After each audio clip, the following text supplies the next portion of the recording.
لکم دینکم ولیہ دین۔ اے نبی ان سے کہو تمہارے لیے تمہارا دین، ہمارے لیے۔ اب اس کا کیا مطلب ہے؟ اس کا مطلب اعلان جنگ ہے۔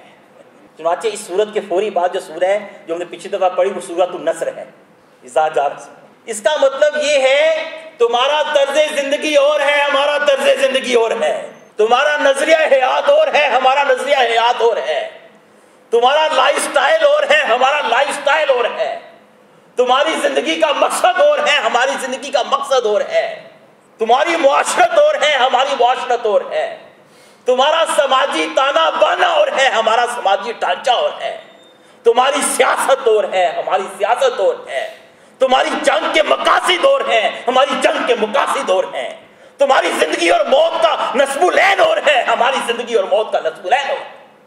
ہمارے اور تمہارے درمیان کمپرومائز نہیں ہو سکتا۔ ہم لا الہ الا اللہ پہ کمپرومائز نہیں کر سکتے۔ ہم اللہ کی شریعت پر، اللہ کی حکومت پر، اللہ کی کتاب پر، اللہ کے قانون پر، اللہ کے آئین پر، اللہ کے دستور پر کمپرومائز نہیں کر سکتے۔ اللہ کا نبی نہیں کر سکتا تو اللہ کے نبی کی امت بھی نہیں کر سکتی، اور اگر یہ کریں گے تو اللہ ان کو ذلیل کر دے گا۔ یہ اللہ کی توحید پر کمپرومائز کر کے کشمیر کو آزاد نہیں کرا سکتے، یہ اللہ کی توحید پر کمپرومائز کر کے فلسطین کو واپس نہیں لے سکتے، یہ اللہ کی توحید پر کمپرومائز کر کے ہندوستان کے مسلمانوں کی آزادی و عزت اور حریت جو ہے اس کو بحال نہیں کر سکتے، یہ اللہ کی توحید پہ کمپرومائز کر کے اپنی بستیوں میں امن اور خوشحالی اور آزادی نہیں لا سکتے۔ لکم دینکم ولیہ دین، اس کا یہ مطلب ہے۔